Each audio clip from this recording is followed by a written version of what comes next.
Senate resumed its inquiry into offshore gaming and dismissed Bamban Mayor Alice Guo as well as other Pogo players. And just when we thought we'd heard it all, well, here comes new revelations. A former PNP chief allegedly helped Guo and her group escape at the height of the massive manhunt for them. And then, turns out, Guo also signed her counter-affidavit weeks before fleeing, raising new questions over whether her lawyers knew of her plans. Camille Samonte with a big story tonight. 200 million pesos. That's how much a ranking immigration official supposedly got to help Alice Guo or Guo Huaping to escape from the Philippines. But today's Senate hearing surfaced another character in this story, according to PAGCOR, a former chief of the Philippine National Police. Alin pong PNP units ang binabanggit sa usap-usapan? Hindi PNP unit, ma'am, but personalities. PNP personalities. Sino-sino po? I think it was mentioned the former chief PNP. Which one? I don't know, ma'am, but former chief PNP daw, ma'am. Wow.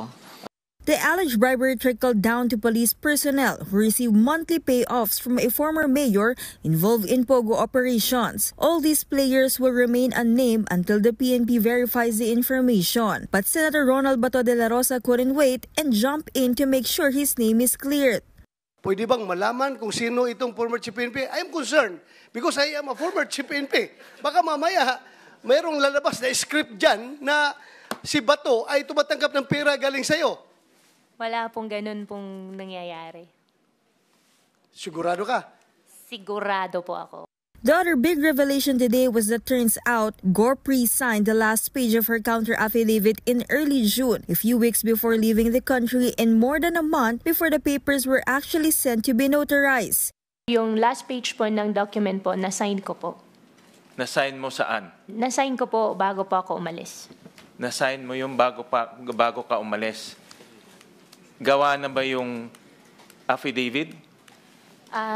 Opo, partially, may natapos na po. This means the counter-affidavit's last page was already signed by Guo before it was attached to the rest of the document. Former Mayor Secretary Kat Salazar confirmed this, being the person who printed and put the document together. Yes po, Your Honor. Pinakuha po ni Ma'am. Saan nanggaling yung signed documents? Tumawag po siya, Your Honor. Ang sabi po niya, punta daw po ako sa bahay niya, may kukunin po isang brown envelope. Nasa drawer po niya, Your Honor, sa room po niya. Nasa drawer lang yung document. So pumasok ka lang sa kwarto niya, kinuha mo lang yung dokumento doon? Yes po. Ang sabi po niya, i-attach ko daw po sa last page nung affidavit po niya. Salazar said she was also ordered to work with the executive assistant of Sual Mayor Dong Kalugay to look for a lawyer that will notarize the counter-affidavit. A certain Kadante, a staff of Kalugay and Go's other secretary G. Pepito, entered the picture. Salazar turned the document over to Pepito, who then handed it over to Kadante for notarization.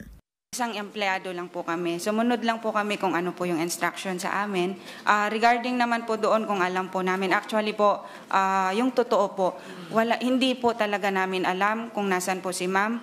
Sinong abogado nag-prepare nito at pinirmahan mo 1.5 months ahead of the counter-affidavit? Opo, Sen. May kaso na po final po sa akin. I invoke my right against self-incrimination po. Recall that the lawyer that notarized the counter-affidavit, Attorney Elmer Galicia, initially insisted that Guo appeared before him personally. At today's hearing, though, he sang a different tune. Biktima po ako. I am invoking my right against self-incrimination po. Attorney, please don't take the track of Guo Huaping. With this, senators now believe that even Guo's lawyers were aware that she was planning to flee. Guo's counter-affidavit was prepared by the Gana, Atienza, and Avisado law firm. But a junior partner at the firm who was present at the hearing insisted they had no knowledge of her plans nor whereabouts, something Senator Hontiveros found ludicrous. Sobrang sakto naman ang formatting ng affidavit na to. Saktong-sakto. So, talagang signature page lang ang hinihintay na ikabit sa last page. Ganun ba talaga ang trabaho ng firm sa pagdraft ng counter-affidavit para sa kliyente? In a separate interview, DOJ Undersecretary Nicolas T. said Guo's lawyer may also face complaints for their role in submitting a fake counter-affidavit to the Justice Department. For News 5, Camille Samonte, we are One News.